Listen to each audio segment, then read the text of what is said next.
Have you ever wondered what life was really like, say, 1,000 years ago? I mean, no cameras, no internet, not a single person alive who remembers it. It feels like a total mystery, right? So, how in the world do we piece together the story of our ancestors?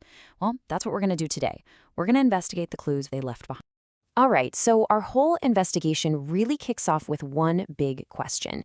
And it's a question that kind of gets to the heart of how we understand the past at all. So let's meet Rashida. She was just reading a headline that said 100 years ago, and it got her thinking. It's that feeling you get when you see something about history, maybe in a museum or an old photo. It just makes you stop and wonder. This is the big question. How could anyone know what had happened so many years ago? And honestly, at first it seems impossible, doesn't it? But believe it or not, historians and archaeologists, well, they're like detectives, and they've got some really cool methods for cracking this exact case. Let's dive into how they do it. Okay, just think about it for a second. If you want to know what happened yesterday, it's easy, right? You can just listen to the radio, watch the news, read a newspaper, or even just ask someone who was there. Simple. But what about 100 years ago? All those easy options? Poof, they're gone.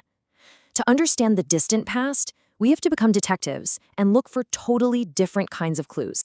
And this is what makes history so cool. It's not just a boring list of dates and names. It's a real adventure. You're basically a time traveler, taking a journey across time and space to piece together worlds that were completely different from ours. So, where do we even begin looking for clues? Well, our first stop is to check out the messages that people from the past wanted us to find. And a lot of the time, they carve them into something they knew would last, like stone. And here's our first type of clue, inscriptions. This is just a fancy word for writings on hard surfaces. For thousands of years, people carved their most important stuff, like laws, the stories of their kings, or big battles, onto stone or metal. They were basically creating a permanent record, hoping it would last forever. But there's a catch. A lot of these ancient languages and scripts are, well, they're lost. Nobody speaks them anymore. So scholars have to become code breakers. This amazing process is called decipherment, and it's literally the key that unlocks what these ancient messages are trying to tell us. Okay, so written clues are awesome, but they only tell one part of the story. I mean, what about all the people who couldn't write, or entire cultures that didn't even have a written language? To find their stories, we have to dig a little deeper, and I mean that literally. And this brings us to our second big clue, artifacts. These are the actual things people made and used and left behind. Stuff like tools, pots, jewelry, you name it. Archaeologists are the experts who find and study these objects, and each one is like a physical piece of a puzzle, a direct connection to someone who lived long, long ago. So how does an archaeologist work? Well, it's kind of a three-step process. First, they dig or excavate at places where people used to live. Then, they find and carefully study everything they unearth: tools, pots, even bones. And finally, they use all these physical objects, like puzzle pieces, to build a picture of what life was like back then. So, we've got these written clues and these objects from the ground. But what kind of story do they actually tell? You might think history is all about kings and queens and big battles, but it's so much more than that. This is where it gets really interesting. These clues help us understand the lives of regular, everyday people. We can figure out what they ate, the kind of clothes they wore, what their houses look like. We get a peek into the lives of hunters and farmers. We even learn about the games kids played, the stories they listened to, and the songs they sang. It makes the past feel real, you know? Okay, so we've got all these amazing clues, but for them to make any sense, we need to put them in the right order. I mean, how do we know when any of this stuff happened? That's where a timeline becomes super important. You've definitely seen these letters next to dates, right? BC and AD, or sometimes you'll see BCE and CE. It can seem a little confusing, but it's actually pretty simple. It all centers around a single point, the year 1. For any date before that year, we count backwards.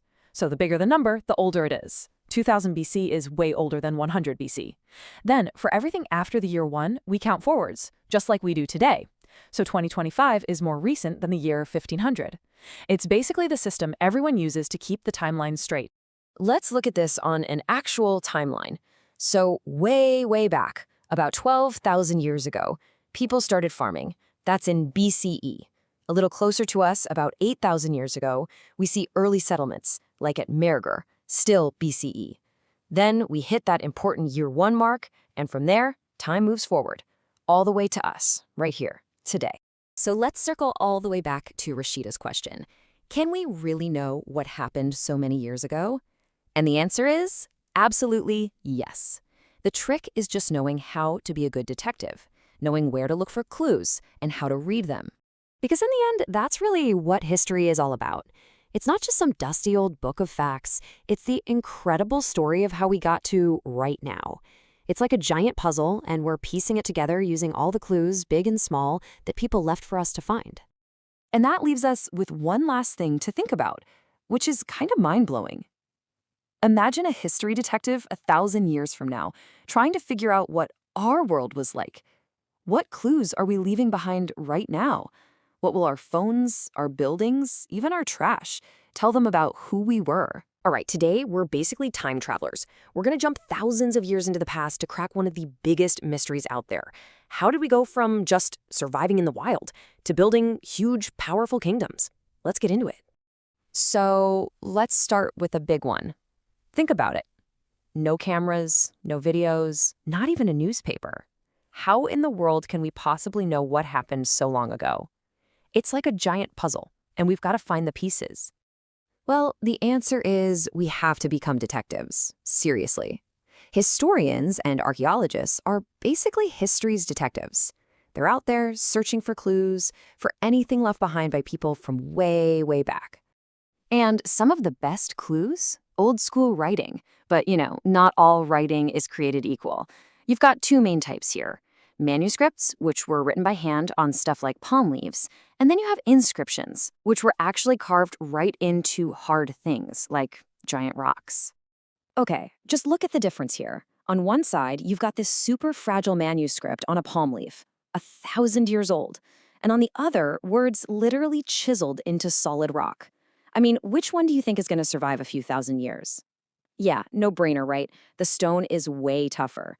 But here's the cool part. Both of them tell us incredible stories. All right, so let's use these clues to travel way back. I'm talking hundreds of thousands of years. Back then, people were what we call skilled gatherers. Many of them lived along rivers, like the Narmada, right in the heart of India. And these people, they were the original survival experts. And trust me, surviving back then was no joke. It wasn't just about being strong. It took a ton of brain power. You had to be lightning fast for hunting. You had to know exactly which plants would feed you and which ones would, well, not. You had to track the seasons perfectly. It was a full-on science of survival, every single day. Now, check this out. This is a real painting from inside a cave, maybe 20,000 years old. It's an actual window into their world. We can see the animals they saw, the ones that were so critical to their lives. It's basically a snapshot from a time long before cameras even existed. How cool is that? So for ages and ages, this is how people lived. But then, something big happened. A huge shift. An idea so powerful it would change the entire human story forever. So about 12,000 years ago, the world's thermostat started to go up. It got warmer. This meant more grasslands started popping up, and with the grass came more animals to eat it. The stage was perfectly set for a massive revolution. And this change led to probably the biggest level up in all of human history. Somebody figured out farming. In places like the Suleiman and Kirthar Hills in the northwest, people began growing their own food, crops like wheat and barley, for the very first time around 8,000 years ago. What they were doing is something we now call domestication. It's a simple idea, really. They started picking the best plants, the ones with the biggest green, and taming the calmest animals like sheep and goats. Humans were literally redesigning nature to work for them, a total game changer. And you can actually see the evidence of this. Look at these pig teeth. See the big, scary-looking ones? Those belong to a wild pig. Now look at the smaller set. That's from a domesticated one. Over time, they were bred to be less wild and a lot easier to handle. Okay, so once you have farming, you've got a steady food supply, right? And that means you don't have to constantly move around anymore. People could finally settle down. And that decision to stay in one place led to the next massive leap forward. And look at this timeline. It shows you just how quickly everything started to accelerate. Once farming took hold, boom, villages started popping up. Then, about 4,700 years ago, the very first cities emerged, especially along the Indus River. Fast forward a bit more, about 2,500 years ago, and you've got huge kingdoms growing along the Ganga River. The speed of this change is just mind-blowing. And we're not talking about just overgrown villages here. Cities like Mohenjo-Daro were seriously planned. They had special buildings, like the famous Great Bath, this enormous public tank that was probably used for some really important rituals. This was organization on a whole new level. It makes sense, right? Once you have thousands of people living side by side in a city, things can get chaotic. You need rules. You need someone in charge. And that's exactly what happened. It led to the rise of powerful leaders, who were called Rajas. And these new Rajas, they had some pretty clever ways to show everyone who was boss. One of the most famous was this big ritual called the Ashvamedha. It was this massive, year-long event that was basically a power play. It was the Raja's way of saying to all the other kings, hey, look at me. I'm the most powerful one here. Any challengers? So the Raja became the absolute center of everything. He'd have a special throne, his family and priests would be with him, and everyone brought him gifts and paid their respects. Society now had this one central, super powerful figure right at the top. And that's the journey right there, this incredible story of transformation, from those super smart gatherers living day to day to these massive organized societies building actual empires. And it's all captured in this amazing sculpture. This is literally the story of how our modern world began. What a ride, huh? It really makes you think. Our ancestors left behind these clues, cave paintings, animal bones, messages carved in stone. So the question is, what clues are we leaving behind? Thousands of years from now, what will history's detectives find from our time? And what will they think is the most interesting thing about the way we lived? Welcome to The Explainer. You know, have you ever really thought about where a country's name comes from? It's kind of fascinating when you dig into it. Today, we're going to see how thousands of years of travel and adventure gave one massive land two very different but equally important names. So first things first, why were our ancestors always packing up and heading out on these epic journeys? I mean, it definitely wasn't for a relaxing vacation or to post selfies, right? That's right, we're calling it the Great Ancestor Road Trip. But for them, these trips weren't just for fun. They had some really, really important reasons to be on the move. A lot of the time, it was all about survival, finding a better place to find food or a good piece of land to farm. Other times, they were running from something, like a huge flood or a drought that made it impossible to live. But sometimes they were just like us. They were curious. They wanted to know what was over that next mountain. That sense of adventure, of discovery, that was a huge reason too. Okay, so here's where it gets really cool. Imagine all these different groups of people with their own unique ways of life, crisscrossing the land and bumping into each other. What do you think happens next? Well, it literally changed the world. All this movement created this incredible explosion of new ideas. It was kind of like an ancient version of the internet, but instead of Wi-Fi, it was powered by footpaths and sea routes. People weren't just moving their bodies, they were carrying their entire cultures with them. It was a simple but powerful process. Step 1, you travel to a new place. Step 2, you meet new people. And Step 3, the magic part, you start sharing. You share songs, you share recipes for food, maybe even new ways to carve stone or build things. And the result? Everyone's culture got richer, cooler, and more interesting. But get this, it wasn't just ideas that got shared on these journeys. The constant mixing and meeting of people is also how this massive land got its names. Let's dive into that. So, we're talking about two super famous names, India and Bharat. What's amazing is that their stories are thousands of years old, and they come from two totally different groups of people with two very different perspectives. And wow, check out this timeline. These names didn't just pop up at the same time. One of them is actually about 1,000 years older than the other. So let's break them down one by one. All right, let's start with the name India. It all goes back to a mighty river, the Indus. Now, in Sanskrit, an ancient language spoken there, the river was called Sindhu. So about 2,500 years ago, when people from Iran and Greece came traveling from the northwest, they heard the name Sindhu, but they pronounced it a little differently, as Hindos or Indos. And from there, the name just stuck. The land to the east of that river became known as India. Now, the name Bharat has a completely different story. This name didn't come from visitors, it came from the people who already lived there. It was originally the name for a group of people who lived in the northwest, and they're actually mentioned in the Rig Veda, one of the oldest books in the entire world, written about 3,500 years ago. Over time, the name for this one group, the Bharata, grew to be used for the whole country. Okay, so let's just put this all together. You've got India, a name that came from outsiders, the Iranians and Greeks, who named the land after a river they encountered. And then you've got Bharat, a name that came from within, from an ancient group of people who lived there. How amazing is that? Two completely different histories for the very same place. And that's really the big takeaway here. History isn't just something dusty in a book. It's alive. It's in the words we use every single day. The names on our maps are like echoes, bouncing through thousands of years of those ancient journeys and incredible stories. And you know what?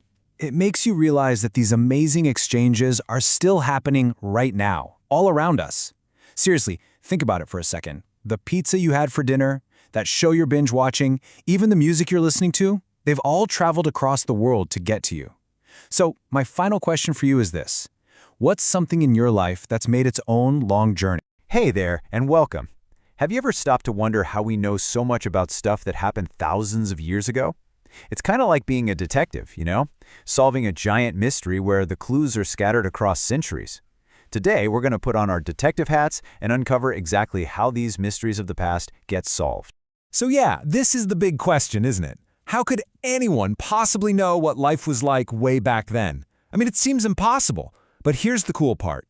There's a whole method to the madness, a real process for figuring it all out. And that's exactly what we're about to dive into. You know, every great mystery needs a team of amazing detectives. And for the mystery of the past, our detectives are historians and archaeologists. These are the folks who dedicate their lives to searching for clues and piecing together the incredible story of our world. And this quote it nails it, doesn't it? Being a historian isn't just about memorizing dates from dusty old books. No way. It's an investigation. They're out there hunting for evidence, following leads, and connecting the dots that nobody else sees. So what kind of clues are they looking for? Okay, our investigation kicks off with our very first type of clue. Just imagine finding a book that was written over 1,000 years ago. These ancient handwritten books are one of the most important pieces of evidence our history detectives could ever hope to find. These amazing old books are called manuscripts. What makes them so incredibly special is that they were written completely 100% by hand. We're talking long before printing presses were even a thing. And get this, the word manu in Latin actually means hand, so it's literally a handwritten book. So how in the world did they make them? Well, they didn't have paper like we do. Instead, people would write on dried palm leaves or on specially prepared bark from birch trees. Then they tie all the pages together to make a book. As you can imagine, this stuff was super fragile. So many of them have been eaten by insects or just crumbled to dust over the centuries. But the manuscripts that did survive? Wow. They are absolute treasure chests of information. They tell us about everything, from what people believed and what kings did all day to incredible discoveries in medicine and science. They even have amazing stories, poems, and plays inside them. So manuscripts were really fragile, right? But luckily for our detectives, they also find clues that were literally built to last, messages carved right into stone and metal. These are called inscriptions, and they are a whole different ballgame. Unlike a delicate book that only a few people might read, inscriptions were usually public messages. Kings and powerful rulers had them made to make absolutely sure their words would survive for a very, very long time. Take a look at this, an actual inscription on a metal plate. This is exactly the kind of thing kings would do. They'd have their big victories in battle or their new laws carved into stone or metal. It was a power move, right? A way to make sure their achievements and their authority would never, ever be forgotten. So let's break it down. You can really see the difference here. Manuscripts give us these rich, juicy details about culture and science, but they're fragile. Inscriptions, on the other hand, were built to last forever, but they usually just give us the official story. You know, the big battles and orders from kings. To get the whole picture, our detectives need both. But what happens when all the written clues are gone? When there are no books or stone tablets left to find? Well, that's when our detectives grab their shovels and brushes. It's time to start digging for some answers. This is the awesome science of archaeology. And the detectives who specialize in this, archaeologists, study the actual stuff that people left behind. The remains of buildings, tools, pots, you name it, even bones. And you wouldn't believe the treasures they unearthed. By studying these everyday objects, we can learn so much about how people really lived. Tools tell us about their technology, pots and pans tell us what they were cooking, and bones can even tell us what they were eating for dinner. Now this is a perfect example of what I'm talking about. Just look at these two sets of teeth. The smaller ones on the left are from a wild pig, but the bigger ones on the right, they belong to a pig that was domesticated, raised by humans. Just by comparing them, we can see the story of how people tamed wild animals over time. It's amazing that a simple tooth can tell such a huge story. Okay, so our detectives have manuscripts, inscriptions, and all sorts of objects they've dug up, but they still face one more massive challenge. What happens when the writing they find is in a language that nobody on Earth speaks anymore? I mean, this is a huge problem. It's like finding a secret message, but you have absolutely no key to figure it out. But believe it or not, scholars have figured out a way to crack these ancient codes. It's a process called decipherment. The most legendary case of code cracking has to be the Rosetta Stone. So this huge stone slab was found in Egypt. And here's the kicker. It had the same message written in 3 different scripts. One of them was ancient Greek, which scholars already knew how to read, so they could match the Greek words to the strange Egyptian symbols. They figured out that, for instance, a symbol of a lion stood for the L sound. And just like that, boom, the code was cracked. Suddenly, a whole world of ancient Egyptian history was unlocked. And that's how it all comes together. See, it's never just one clue that solves the whole case. Our history detectives have to piece everything together. The stories from the manuscripts, the grand statements on the stone inscriptions, and the everyday objects found buried in the ground. Every single piece of the puzzle helps build a richer, more detailed story of our past. And that leaves us with one last really cool thought to chew on. 1,000 years from now, when future history detectives are trying to figure out what our time was like, what clues from your life will they find? What story will your stuff tell them about you? Makes you think, right? Have you ever stopped and wondered, how in the world do we know what happened hundreds or even thousands of years ago? It kind of feels like magic, right? But it's not. Today, we're going to crack the code of how historians measure time and uncover the many, many different stories of our past. All right, let's dive right in. The whole mystery we're tackling today kicks off with a really simple but super important question about time itself. So this is what got a girl named Rashida thinking.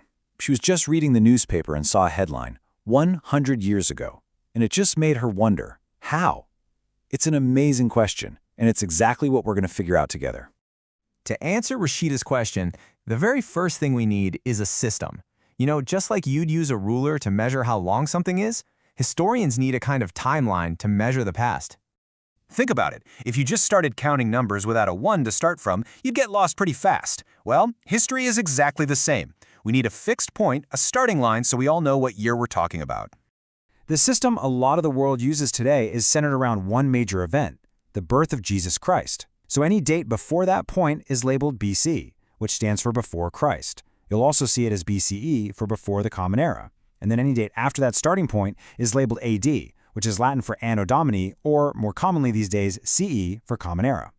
It's also pretty interesting that this whole system only really started being used in India about 200 years ago. But here's the most important part. For all those BC or BCE dates, you have to remember we count them backwards. And this little timeline shows you exactly how that works. See, as we move from 500 BC toward year 1, the numbers actually get smaller. It's like a big countdown to year 1. So 500 BC happened way before 100 BC. Then, once we cross that year 1 mark, we start counting forward, like normal with AD or CE, all the way to today. So there you have it. We've got our first tool. By using this dating system, we can put events in the right order and figure out when they happened. That's the first big piece of the puzzle for Rashida. But hang on a second. Knowing the date is one thing, but does that really tell us the whole story? Does it tell us what life was actually like for people back then? I think we need to dig a little deeper. And this brings us to a huge idea in history, a really big question. Was there just one single past that everybody experienced in the same way? Or were there many different pasts, all happening at the very same time? The answer is pretty clear, actually. The past was a totally different experience depending on who you were. It's not just one story. Not at all. I mean, just look at these two examples. On one side, you have a king.